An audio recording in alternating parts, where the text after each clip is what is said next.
इकडे बघ, तुझं नाव काय बा? माझं नाव पिंकी. आणि पिल्लू कोणाचं मग?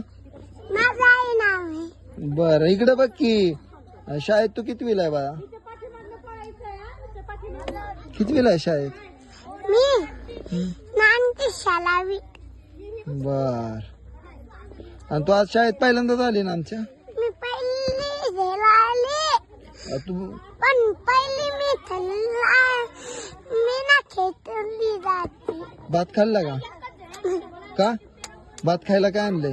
नाही नाही, माझी मम्मी ना गल्ले ती, मी भी गल्ले ती, पण नाही आती मी. बर, शाळा चांगली का आमची? हा. इकडे बघ, शाळा चांगली आवडली? हा ना. रोज येणार? हा ना. हं? चौथी जाते. पडत जाऊ नको. ती येते नाही.